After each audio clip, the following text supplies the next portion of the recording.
Hello everyone and welcome back. In this chapter, we will secure our MongoDB server in Docker and also add root username and password. अब हम बार बार terminal में लेंदी Docker run command भी type नहीं करेंगे। इसके लिए हम PowerShell script का यूज करेंगे सो दैट हमारा सेटअप क्लीन और मैनेजेबल रहे। और इसी से आगे चलकर आप समझेंगे कि डॉकर कंपोज क्यों इतना पावरफुल है। सबसे पहले हम एक स्टार्ट डीबी नाम से एक फाइल क्रिएट कर लेते हैं। उसके लिए हम टाइप करेंगे new item and then file का नाम start DB dot P S. आप देखेंगे कि हमारे एक फोल्डर में फाइल क्रिएट हो चुकी है। इसको हम वी एस कोड में ओपन कर लेते हैं। जो कमांड हम डायरेक्ट टर्मिनल में टाइप करते थे वही सेम कमांड हम यहाँ पर टाइप कर लेते हैं। Docker run hyphen T detach mode hyphen hyphen R M and then name. Name हम इसका मोंगो डीबी ले लेते हैं एंड देन इमेज। इस बार हम डॉकर हब पर आकर कम्युनिटी वर्जन सर्च करते हैं मोंगो डीबी। सो आप देखेंगे कि ये कम्युनिटी वर्जन को हम सेलेक्ट करेंगे तो आप यहाँ पर वर्जन दे सकते हैं। हम ये 8.2 UBI 9 वर्जन कॉपी कर लेते हैं।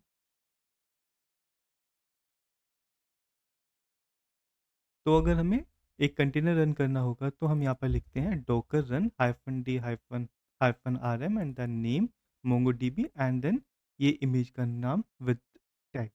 बट यहाँ पर हम थोड़े से वेरिएबल यूज़ करेंगे। Let's say Mongo dB name है, हम इसको यहाँ से हटा लेते हैं और यहाँ पर हम इसका एक वेरिएबल पास करते हैं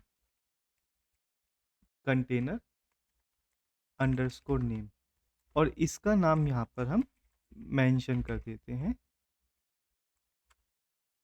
और कंटेनर नेम को हम यहाँ पर डायनेमिकली पास करेंगे एज ए पैरामीटर। सिमिलरली हम यहाँ पर इमेज को भी ऐसे ही यूज़ करते हैं मोंगो डीबी इमेज। और जो इमेज है हमारी, ये हमारी इमेज का नाम ये पूरा है, इसको हम यहाँ पर डाल देते हैं और टैग को भी हम ऐसे लिख लेते हैं और इस टैग को भी हम डायनेमिकली ऊपर से पास करेंगे। इसको लिखने का थोड़ा सा फॉर्मेट अलग होगा। हम इसको यहाँ पर ऐसे लिखेंगे और सबसे पहले हम मोंगो डीबी इमेज लेते हैं एंड देन ये हो गया टैग। सो आप देखेंगे कि अगर हम इस कमांड को रन करें तो हमारा कंटेनर रन हो जाएगा। बट अगर हमें फाइल से रन करना होगा तो हमें सिर्फ फाइल का नाम देना होगा, वो फाइल ऑटोमेटिकली इस कमांड को रन कर देगी। तो फ्यूचर में हमें बार बार पूरी कमांड टाइप करने की जरूरत नहीं पड़ेगी। हम इसको अभी के लिए सेव कर लेते हैं और टर्मिनल पर चलते हैं। यहाँ पर हम टाइप करते हैं root folder and then start db.ps1। आप देखेंगे कि इसने कमांड्स को आइडेंटिफाई कर लिया है और ये इमेज पुल कर रही है एंड उसके बाद कंटेनर को रन कर देगा। सो हम ये समझ सकते हैं कि जो हमने फाइल बनाई है और जो हमने उसके अंदर कमांड टाइप की है वो प्रॉपर वर्क कर रही है। अभी आप देखेंगे कि इमेज पुल हो चुकी है और उससे कंटेनर भी रेडी है।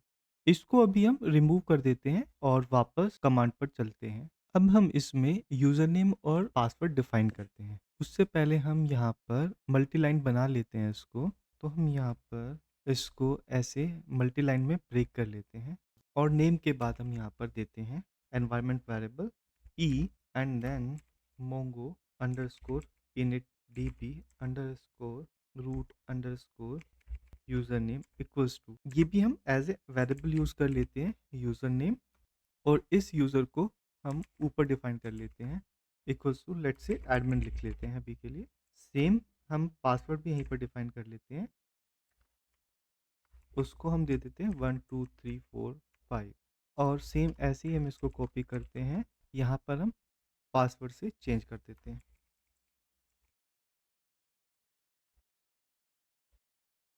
आप देखेंगे कि हमारी कमांड रेडी है docker run hyphen D hyphen R M name and then Mongo DB root user name and MongoDB root password. इसको सेव कर लेते हैं पहले और टर्मिनल पर आते हैं, क्लियर कर लेते हैं। डॉकर पीएस देखते हैं, कोई कंटेनर रन नहीं कर रहा है। वापस से हम फाइल को कॉल करते हैं, ये ऑटोमेटिकली कमांड को रन करेगा और आपने देखा कंटेनर एक्टिव है। एक कंटेनर मोंगोडी के नाम से बन गया है। अब इसके शैल में चलते हैं। उसके लिए हम टाइप करेंगे Docker exec mongodb mongo shell। Okay, माफ कीजिए, MongoDB Mongo shell। अब यहाँ पर अगर हम डेटाबेस देखें तो उसके लिए हमने शो DBs लिखा था, इसको सेम करते हैं, बट इस बार आप देखेंगे कि वो एरर दे रहा है। इससे कंफर्म होता है कि अभी यहाँ पर यूजर नेम पासवर्ड की जरूरत पड़ेगी। हम कलेक्शन को भी एक बार वैलिडेट कर लेते हैं, शो कलेक्शंस। आप देखेंगे कि कलेक्शंस भी परमिशन को बोल रहा है। अगर आपको ये एक्सप्लेनेशन हेल्पफुल लगी हो तो वीडियो को लाइक कीजिए और ऐसे प्रैक्टिकल डॉकर कंसेप्ट के लिए चैनल को सब्सक्राइब करना ना भूलें। Now let's take a short break and will connect in next chapter. Thank you.